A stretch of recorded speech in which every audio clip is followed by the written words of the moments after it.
Call to order. David, ready? This meeting of the Taylor School Board is called to order. Turn the time over to Mr. Lucian for discussion of school funding. So we're gonna step through it. We're gonna talk about the very basic nature of our school funding, and then we're gonna go into a little bit of how SEA 1 is going to affect us, what we're going to plan to do over the next couple of years. That way you get more of an accurate picture of how we're funded and then what we plan to do. Because all of our decisions now have to be really smart because they're going to affect us for these next couple of years with lots of changes.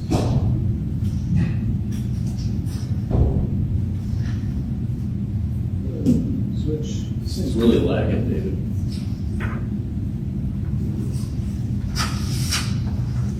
Okay, so this was partly the presentation that I gave to the staff in September. And so the Indiana legislature has made several significant changes to the various ways that public schools are funded. These are all going to affect us here in the next couple of years. Well, the changes will have different consequences for us across the state. Every school district will be affected. It's going to be depending on how much business you have, how much farm, like there's lots of variations in how this will affect schools. So after we get the basics, then we look at how it's going to affect us. And so we've been analyzing these changes, and hopefully this will give you guys a better picture of how it's going to affect us. So, finance-wise, you know we have our buckets. And the one confusing thing that I always get is why can't we spend this money on this thing? And there are rules. And so you have buckets and you cannot spend outside of a bucket. So you can't take your education fund and buy a school bus. So these are the buckets that we work from. Education, which pays for our teachers, our classroom stuff, our building level administrators. Operations pays for our transportation department, our custodial, all of our schools, every building, utilities, those kind of things. Debt service, those are the bonds that we do. And so that fund is kind of in cooperation with operations because they're funded in a similar way. And then rainy day. So if you ever have any excess funds, you can put those into your rainy day account and then you can use those for whatever. So Steve, two questions. Yes. On those buckets. Yes. Where are the buckets, but who determines, where is it written or what code is it in, what you can spend out of each bucket? You know, I know we have certain. Got the actual code number? Well, no, but where, is it law or where is that? It is law. It Yeah, is I mean- law, it is in the Indiana code? Mm-hmm. Okay. And she meets with Judy, and we go over our budget, and she goes over all these line items, and they look carefully at what you're spending your money on. And if we were to spend outside of a bucket, then we would be caught and dinged, and it would not be good. Right, I know. Just like any audit you would have. Yeah, I knew that, I just didn't know where it stated what you could not spend out of those buckets. And I don't. I don't know the I don't- IC, yeah, it's an IC code. Okay, we can look that up for you. No, that's all right. But this is the information that comes from that. Second, So- I have a question. Sure. About the bucket. The rainy day fund, you said that's leftover money. Is that leftover out of each bucket? Should there be any? Where does that rainy day money? It will not come from operations because operations is so underfunded with Okay. most school corporations that it comes out of education. But it potentially could come from any bucket. Okay. So are you gonna get into how each of those buckets is funded? Yes, right now. Perfect. There is no rules on rainy day. You guys make the rules on rainy day and what you can spend on. Okay. That's a local school board decision. So. The state says allowable things, but you guys could say, oh, we want to spend on this. So I'm gonna make a statement. Nobody record me on this one. I know it's recorded, We're live. We're live. So we could circumvent, I'll just use an example. We could circumvent what we spend education fund on by putting that money in rainy day and then paying in operations out of it. Technically, right? I mean, what you just said. Yes, Okay. and Just so I understood. we do. Pardon? And we do. Schools do. I learned today that there is a school corporation in the state that gets $0 for operations. They can $0 come into their operations account. you'll see how we're affected by this and what will happen to our operations as a result of this. And so all of their money for their operations comes from education. Really? Okay, keep going. So anyway, Does anybody here have an extra pen? there's one right here if you need it. I don't know. So the education fund is not funded through property taxes, okay? This is the one that comes from the state, and it comes from our ADM, our average daily membership. You always hear us talk about the ADM count. This is the number of kids we have in the school, and you get an assigned dollar amount per student. That's what comes into the education fund. And then that money gets paid for teachers, instructional assistants, clerical, building administrators, salaries, and benefits. So tangential question, what was our ADM on October 1st? 1,006, What? or 10,000, 1,106. 1106, yeah. Okay. And as of today, it's 1,107. It'll go up and down a little bit. Over the course of the year, it trends down slightly, Yeah. just through attrition. How does that compare to last year? Last year, we were at 11, what was our first number, 1163? I think that was And then we ended at 1140, 47. 47, so it went down a little bit, as it always does. This year, we started out lower, largely because the incoming kindergarten class was 30 less than, 40 less than what we started with last year. Okay. And that's kind of across the state, what we're hearing is that a lot of kindergarten classes are small. So that's what really hits us the hardest. Last year's kindergarten class was 110, this year it's like 73. We're 71 now. So that is what kind of has, well, if you look at that, that's 40 kids. Yeah. And you go from 1143, we're at 1107 now, so it's right in there. When's the next count then? The spring It's count? February. February 1st. Or February. 2nd. Yeah, the Monday. If that's 2 day, 2 snapshots, how's it average? How can they call it an average daily? I think the average of those two numbers. Oh, We'll show you here. it's an average of 2 numbers, not an average all across, okay. Nope, just You get those paid two. twice a year Okay. for whatever that count is. Well, I knew it was twice a year, but I didn't know they averaged the 2. Well, they really don't. I mean, Yeah, that's you, what I was gonna ask. you get your money in the fall from one count, and you get it in the second. As far as the title average daily membership, yeah, yeah, and you have to go back and you have to look at what you have in your system, because sometimes there are kids maybe who didn't show up that are in the system. You have to have those removed, and then the state has to find them because some kids just disappeared and they don't turn up at any school. Right. They're followed by a student number. So when somebody leaves here, that number is supposed to appear in another school. There are times that doesn't happen. Well, that school could be outside the state of Indiana, right? That happens too, but people are supposed to call and request records. Right. They don't always do that, and so we don't know, and then you have to remove them from your system. Where's this from? Is that a state number or a federal number? I mean, State. It doesn't go over to another Yeah. state. So it doesn't follow that to another state. Correct. So we've had to track that down to make sure that our graduation rate is correct, so that kids not drop out because he went to one local school, wherever they ended up. And so, Marcia does a lot of that labor for us. Okay, does everybody understand this part? Yes. I mean, Okay. Here are the numbers broken down so you can see. So last year for 2020, we have the numbers right here. So 2024, 2025, it was 1146. Based on what the funding amount was at the time, which was 7,982, you get 2 payments per year. So half of that is the 3991. So in October, we received $4.5 million. 4,573, and then in February, it looks like we lost 11 kids. That number went down to 4,529,000.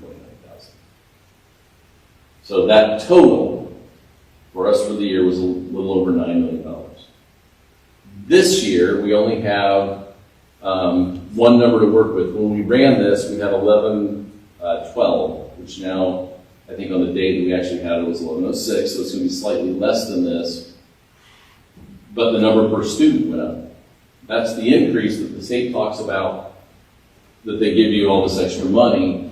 And so when you take that into account, our year should be about $9,225,000, which is slightly up from last year. Now, it's going to be slightly less than that because our numbers are lower than what we projected there. And those 9 million figures are strictly student count. Correct. Okay.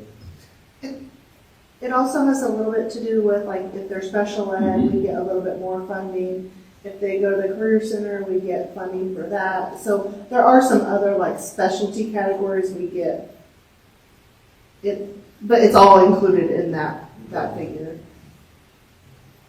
So what we think about when we see the increase, we know that inflation is about 2.7%, so we're not up to inflation. The other thing that happened is when they got rid of the curriculum account, that money now is just supposedly included in this ADM count money called the foundation. And so we don't get any money for the books. We still have to pay for them. We're not getting any money for those. So that number really is included in that amount there. So the increase isn't as great as it seems. Well, I guess I didn't increase at all. No. When we take that into account, we just indicated, right? It's, going back to Max's word, it's a misnomer, it's not an increase. But your state legislatures will say that we increase funding for education. But they took it away more over here. Yeah, they took it away in a different way, that's right.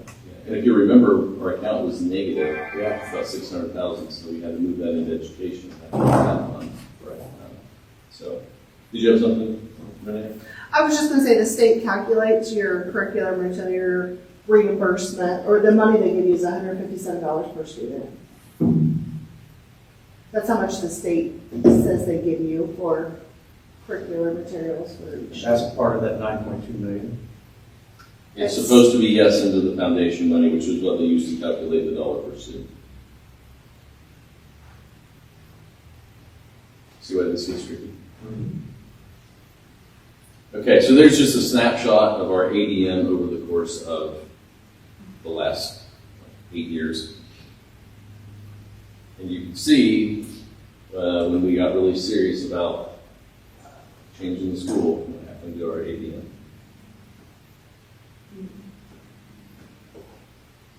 So, but the difference, if you look at 22 to now, 1,270 kids to that, I mean, when you divide or multiply that by roughly, $8,000 a kid, that's a big chunk of money that you no longer receive. Are other schools in the area saying that maybe an increase or? I talked to one today. I think they were.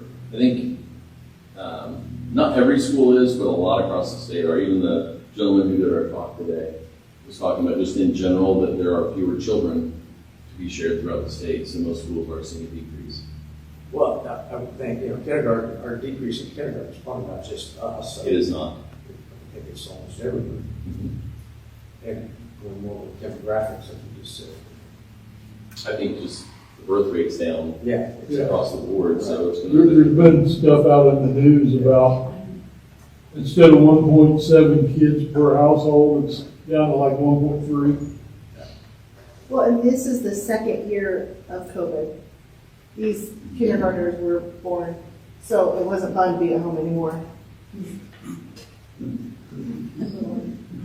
What are you saying today? I'm just saying, the birth rate was good the first year of COVID. And then it went down. It's- We had a boom last year. Yeah, we had 110 incoming Yeah. kindergartners, and then this year dropped. So I assume it'll level out some. So, Steve, do they have an estimate of how many people are homeschooling their kids? I don't know that there's a good estimate because it's changing almost daily. And those homeschools aren't required to report to the state their numbers, like So- their enrollment. But, yeah. One of the big things that we talked about today was the homeschool, of course, is increasing, and a lot of that is when parents sometimes are pushed about the attendance of the child rather than continue talking to the school, they just pull the child. They don't want to go to school. Because they can do it. And no, it's because they're afraid to get in trouble because the kids not going to school. So we know what hoops we have to jump through. Financially, we have to account for every dollar, every mandate that the state does, every testing measure. We are held to the fire on all of these things, and they're sticklers about every detail. Our charter schools, our private schools, our home schools are not held to the same accountability, yet they're getting the same tax money. As a taxpayer, people should say, I mean, we should stand up and say, if you're going to give taxpayer money to a private school, I want to know where the money's being used. I want to make sure it's not being used for something that's outside of the realm of education. Or a homeschooler, are they using a valid homeschool program? Some are, some do a wonderful job, but there are a lot who are not. I want to know where that money goes. So if we have to account for it to the taxpayer, they should too. Is there ever been a study done, I know we don't have it for our district, but even in the state, has there been a study done that says what percentage of charter schools, private, homeschooling versus public? So Do those numbers exist? I do know that in the age here of school choice, over 90% still choose public school. Over 90% still. So it's still considered as 89%, something like that. So the majority still do choose public school over the others. So and I hope that remains that way. And we work very hard to do what we do. This is the slide that was explaining the curriculum materials account. And yeah, it's a big deal when you're not getting any funding for the books. And that also includes the devices. So we say curriculum materials, but an iPad or a Chromebook is a curriculum material. And we all know those aren't cheap. And so we're having to pay for those and not getting the right reimbursement for those. So this says they've eliminated that $151 per student. We actually got a payment to the school in the amount of $151 times the number, our ADM count. We received a check to the school to pay for that. We don't do that anymore. They said they rolled it into that amount. So we should have saw an increase. Should have seen a bigger increase than we did. Yeah. Something special. Operations. So these are your non-classroom expenses. Our maintenance, our custodial transportation, our utilities, capital projects, technology, me. And then on the right-hand side is the debt services, or our payments for our loans, leases, common school funds, those kind of things. I totally thought you said meat. Yes, What? thank you, lots of meat. That were operations fund. Okay, hold on. See, school buses come out of Operations. operations, not debt service. So when we. Correct. Okay. So we have, it'll come up later, but as a cost-saving measure, we are not doing a bus replacement plan every year. We will purchase every other year now. Is there a requirement how often we have to replace buses? Once they get to a limit where they're not going to be usable anymore, they have to be replaced. But nobody says you have to buy a new one every year. You just can't have one on the road that's It has to pass the safety inspection. Is that the only criteria? age as well. You know, the If age it's is- less than 10 years old, it has to be inspected once a year. If it's over 10 years old, it has to be inspected twice a year. But you Past policy was we were trading in buses after 10 years. Right, but we don't have to. We do don't, that. not by the state law. Okay. And we're not going to now. I understand. There are buses in schools on the road that are 20 years old. Wow, okay. Yeah. And they come here and test them. We bring them Right. up there, and then they come and do it here. So we're going to do that. I think that's an easy way for us to save money every year. Have we done a study to say which is cheaper, corporate buses or contract-owned buses? Court. Figures don't lie, but liars figure. What was the answer to me? I'll show it to you. At this point, we would be thrilled to have drivers. You know, Well, we're at the point where we can't even be picky. We have one contract driver now who's 4 bus routes for us. When he's done, I don't know that we would get another. So we only have one contract driver? He has 4, but. One contractor Yeah, Scott has is the owner. has 4 buses. Oh, I didn't realize he was the only one. Okay. All the rest of the contractors are gone. So all the rest of, we have 4 buses and then 4 contract owners, the rest are corporate. Yep. Okay. I didn't realize he was the last one. Yeah, the rest of them retired at the end of the year. He bought the 2 wall routes. Okay. They combined them. Wow. The corporation. She took 5 routes and made 4 out of them.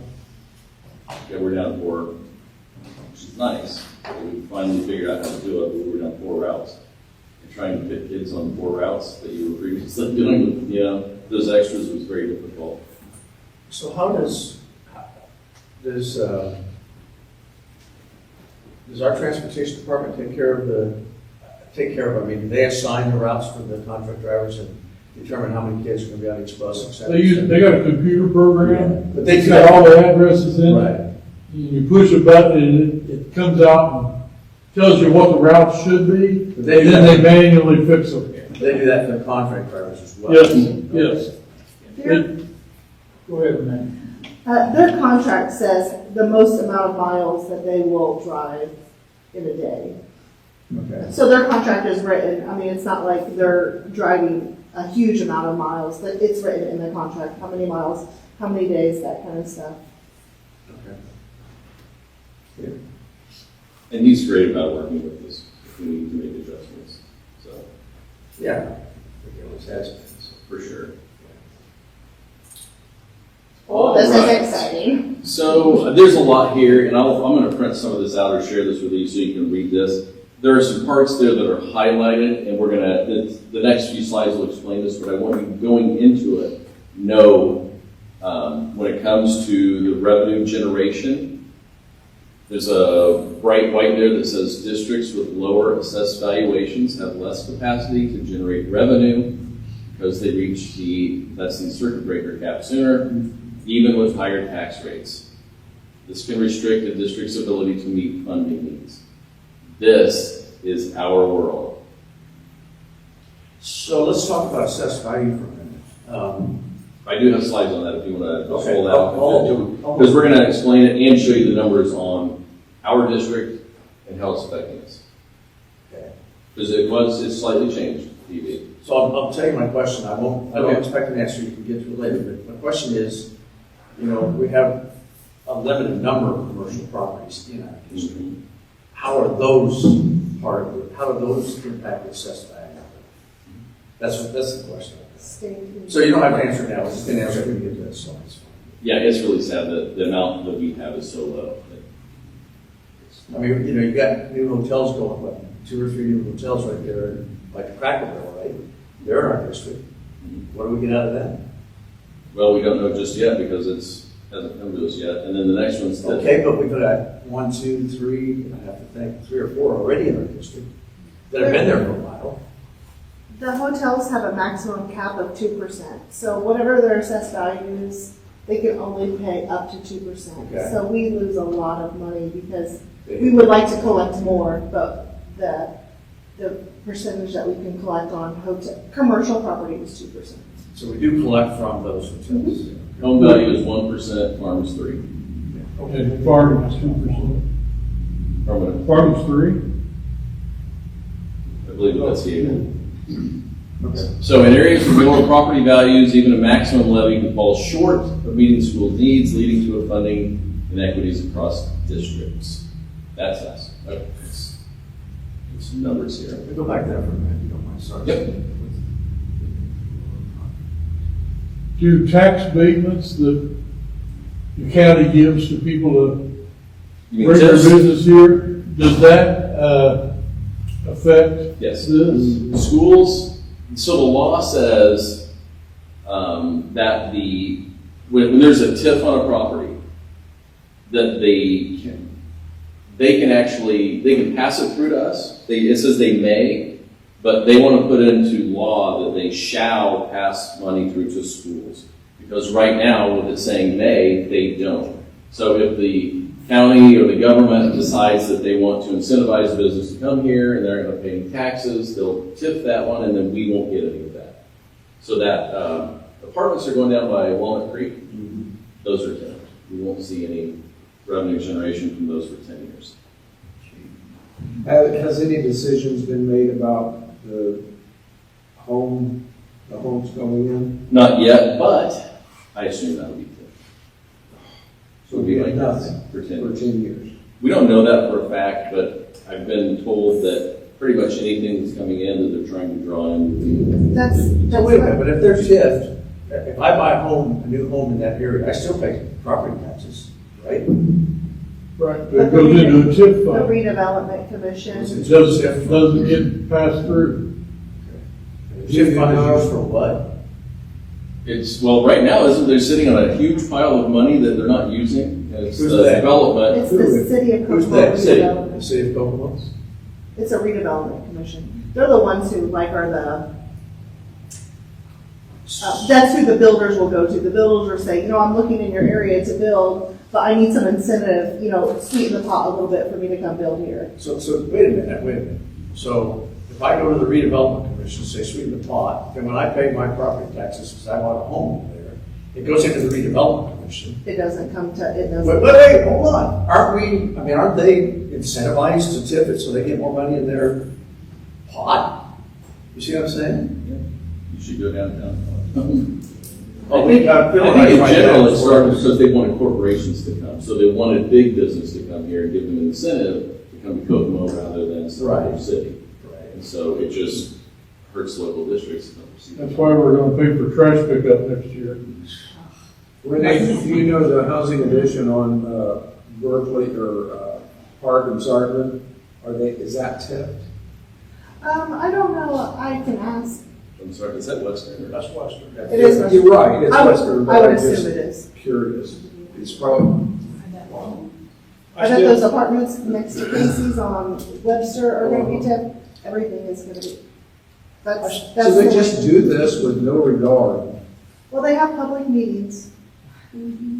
Oh, yeah. We don't go on about They had that. public meetings on the trash fee too, but they ignore whatever, but. Yeah, I 100% agree, but it's the redevelopment commission who it can issue those tips. All the apartments and stuff that they're building up by the battery plant, that's all TIF. And those are for 10 years.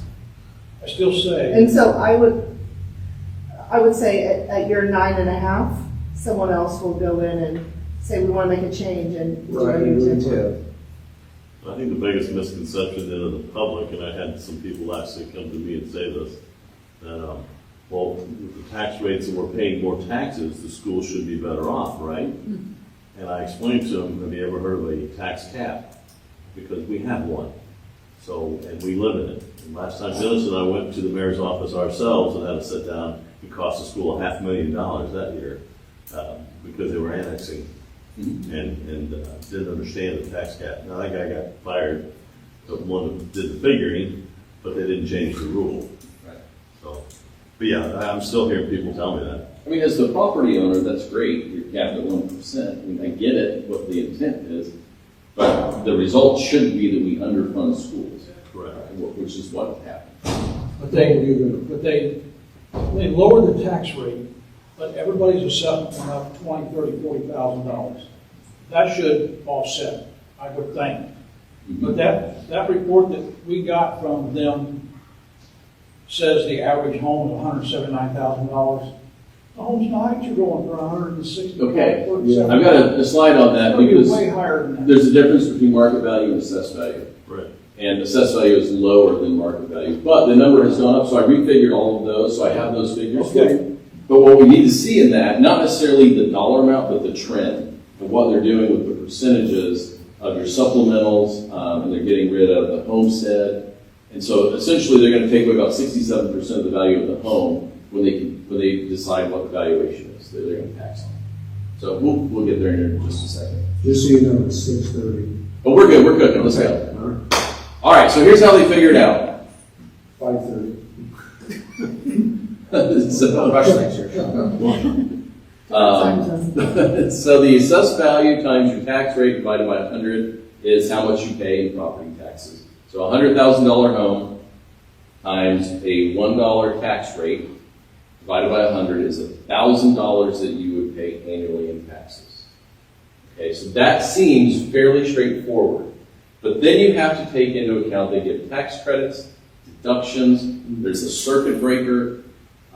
We still have PTRC for a couple more years, which folks don't realize when they get rid of that, their tax bills are going up, even though they've talked about this as historic lowering of taxes. So it's just not, it's very difficult to understand. So to help have the public, if you go for a referendum, understand this, is a very difficult task because the people that explain it to us get tripped up and they don't even understand every little detail of this. It's really convoluted. So, the market value is what the property would sell for in the open market. So Dennis, when you talk about those homes going for that high, that is absolutely correct. And that is determined by the real estate current conditions and the comparable sales.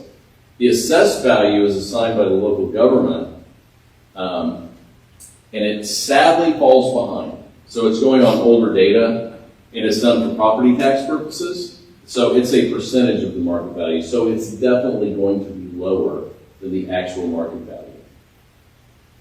I don't necessarily agree that that's true. Never the case.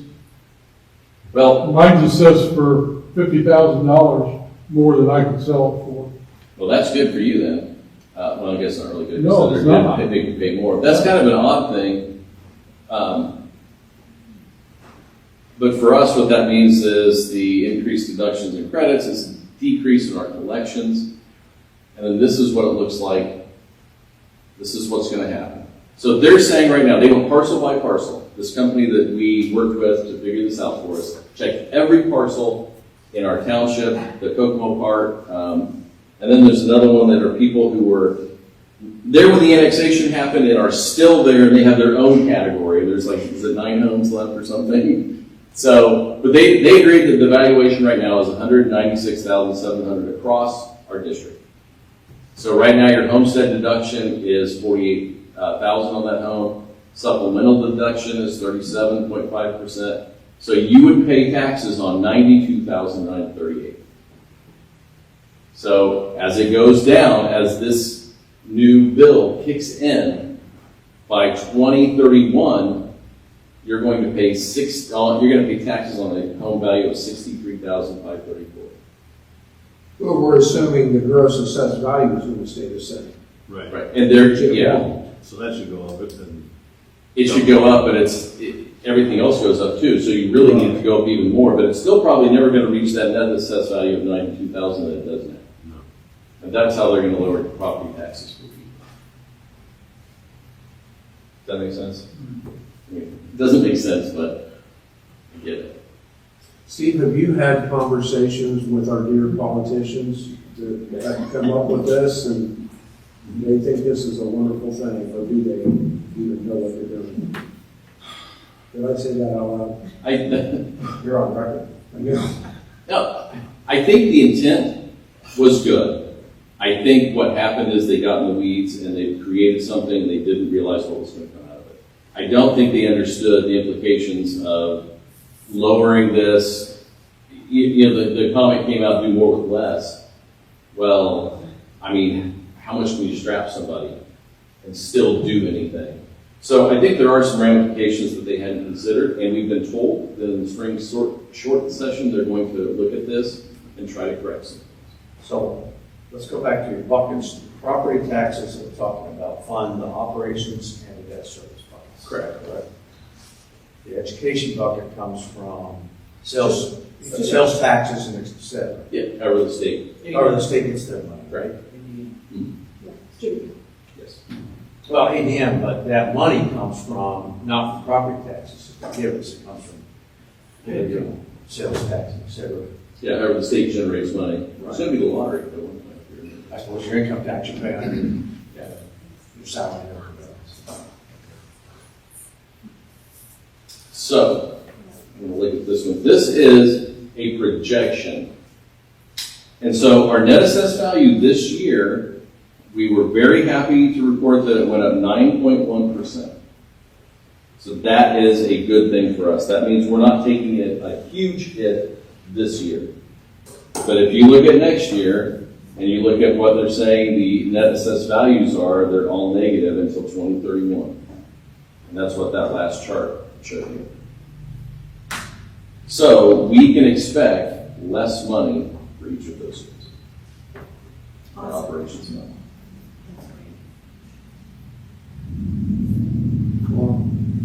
Do you want to look at that again? And I'll print this off if you guys want to have like hard copies of this. So these are the implications in red. Current debt service tax rate is 0.7063. That is 0.7 is the cutoff. So we need to monitor that because of the declining net assessed value due to SEA 1. Luckily for us, we authorized $8 million in projects. We'll use 4 up front, we'll put 4 behind. But you cannot just go out and get GO bonds unless you are below 70 cents. Right now, we're just above it, so you likely would have to go to a referendum to get money to do building projects in the future.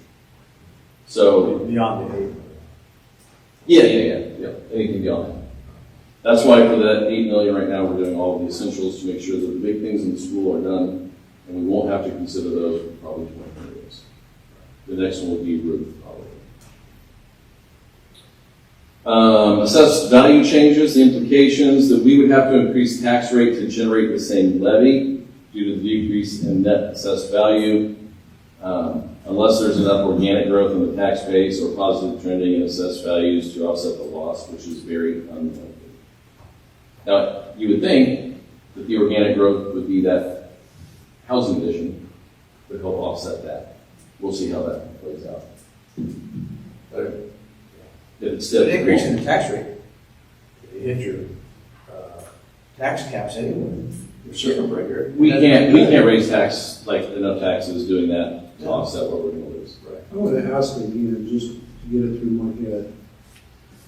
If that new housing addition is TIF'd, we get nothing for 10 years. No, we will get something, but it's gonna be peanuts. It would not be, It won't. What will we? It won't be the true value. Like they'll say, oh, we're just gonna cap your assessed value at, let's say the housing addition's true value is $100 million. They'll make in their deal, in their TIF deal, that they only pay taxes on 10 million of it.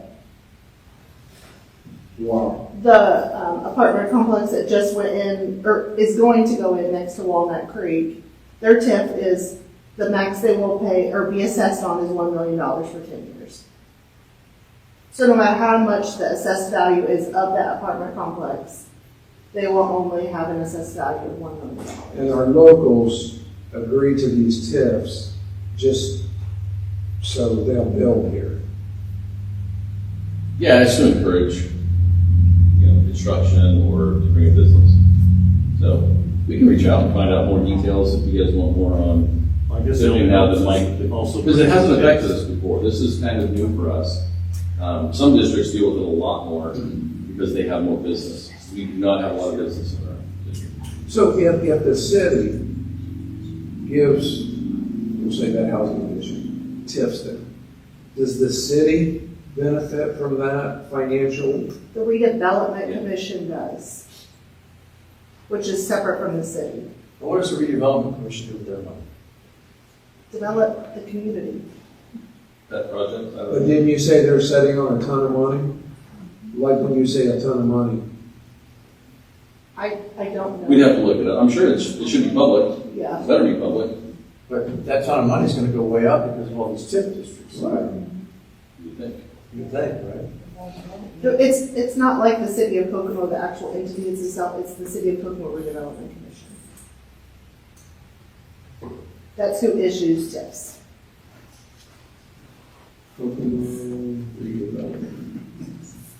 Wes Reed is the chair, He's president, or operations manager. You never get a straight answer from me. Well, I talked to Caracol, and they dance around the issues every time you talk to them. They're like Mike, but they're all issues the same. when I talked to Wes about the TIF that is going in for the apartment complex, the theory is, and I think Bill had said it, that, we bring homes to you and hopefully those homes will have students that will go to your district. And the ABM is where we have to think outside the box. We're not gonna get it from the property, but hopefully that brings in new families, new kids, and that will bring in the income on the back. And that's good, except for like we talked about earlier, that ADM money goes into the education fund, and none of that helps the operations fund. True, This is where property taxes. unless you have enough extra in that bucket to move it to the rainy day fund so we can pull it out and put it in. There you go. I've got this figured out. There you go. Now, we do put percentage in at the end of each month from education to operations. We are allowed to do that. You're just capped at 15%. Can you do that every month? Yes. Can you do that every month? And then we add some at the end of the year from education to rainy day to operations. And that has no caps. Yeah, we put 5% in.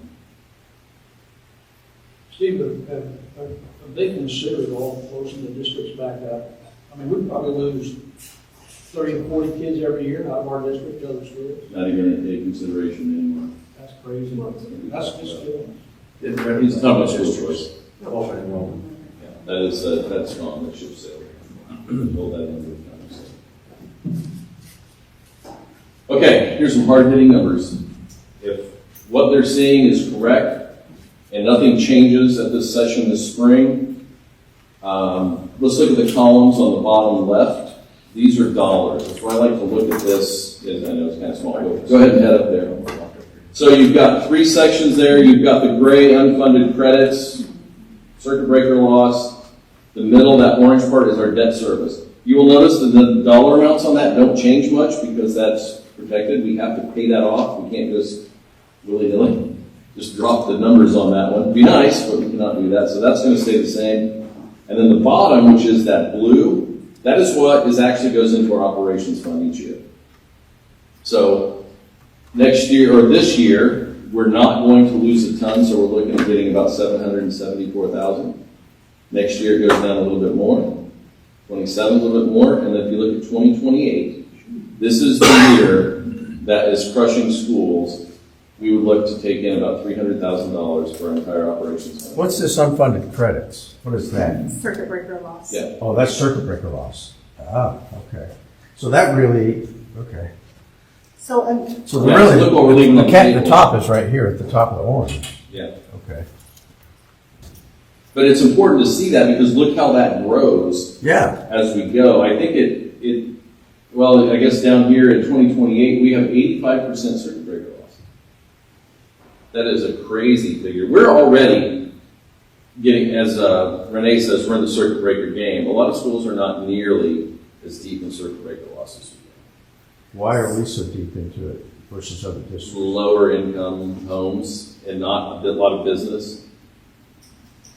And part of that's because we got 57%. or several of our districts got, or several of our neighborhoods got annexed as well, it seems like, because now they're paying city tax. Correct. But that answers your question from before, what's the effect of business on all of this?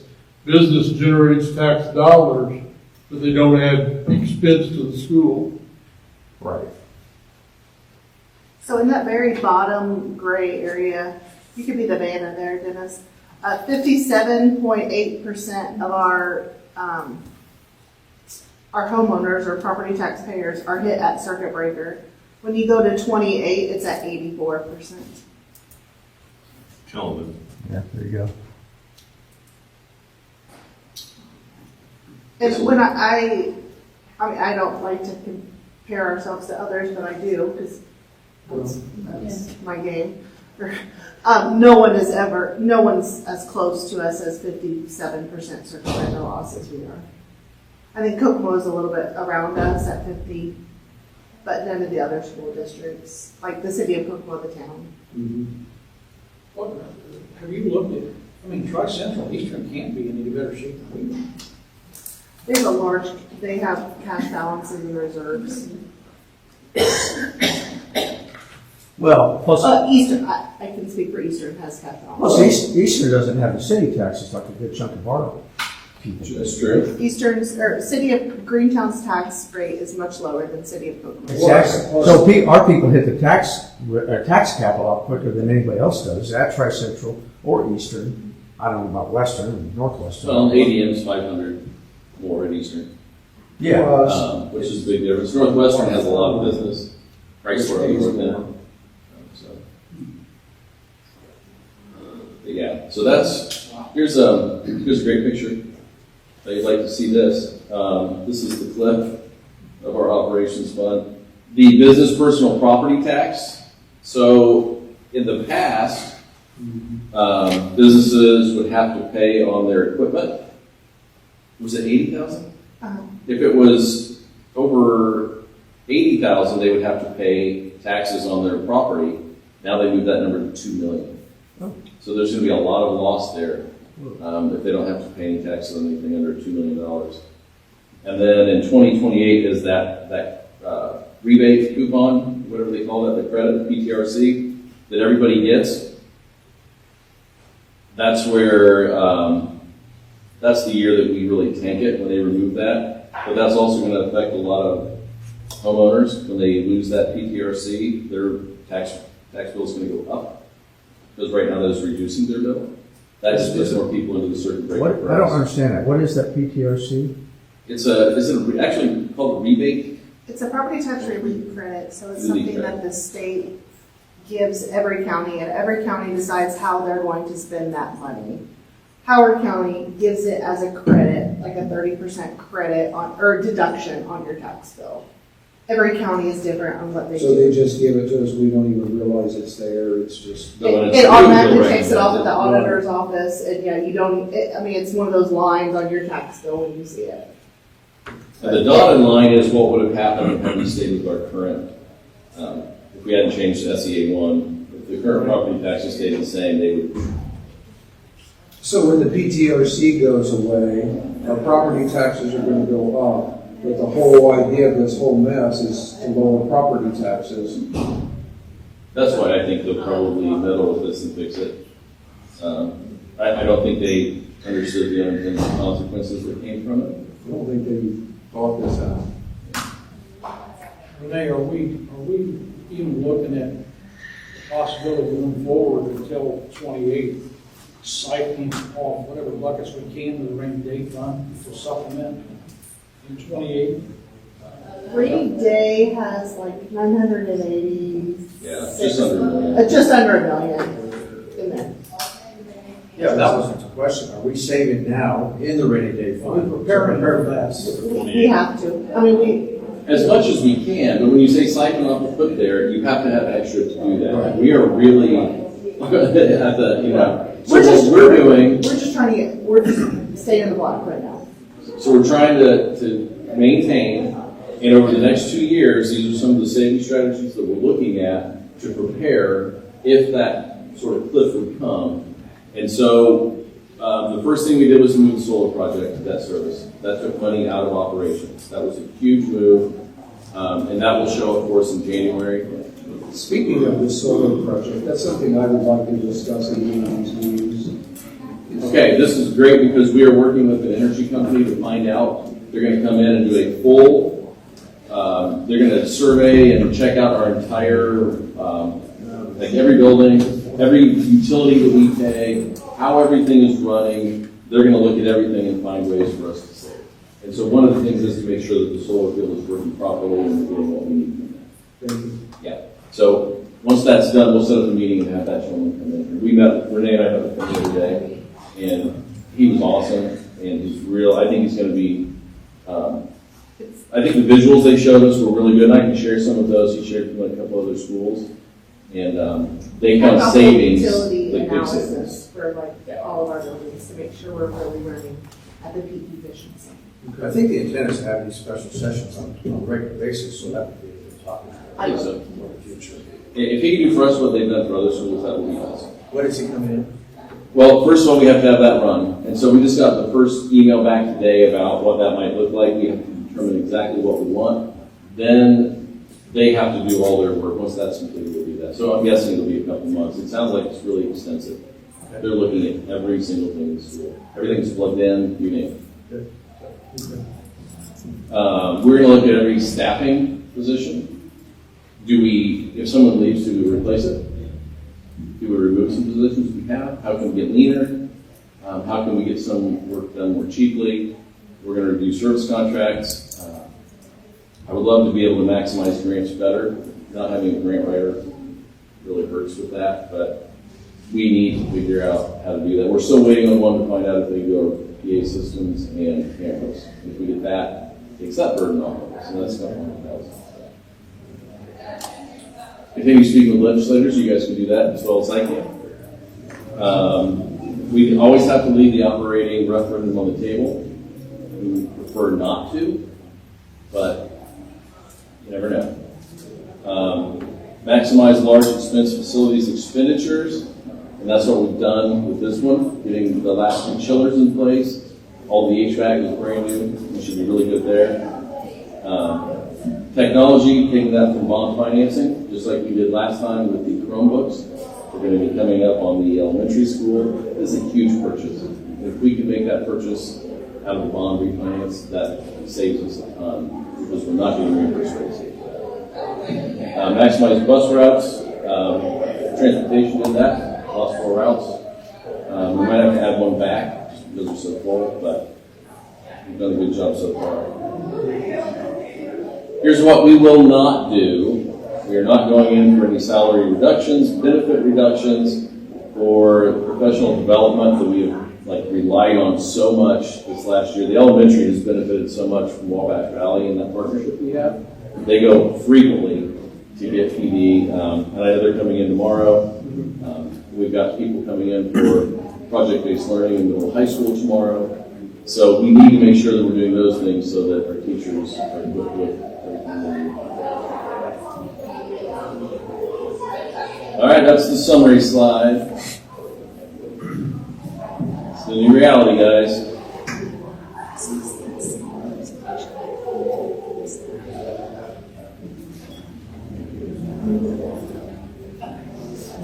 So I will get a copy of this to you. And then if you guys have any questions, send them over. We'll get answers for you. And if we need to reach out more about the tipping and see how that's going to work for us, since it seems to be coming our way, we'll get those answers. You just got to let me know what you need. Thank you. Thank you very much.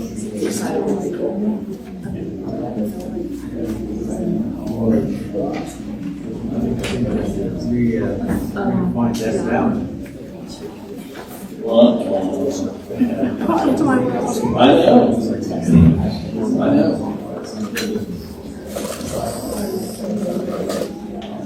Sometimes you have to go that. It's just tell me what I'm getting at, because it's so difficult to understand.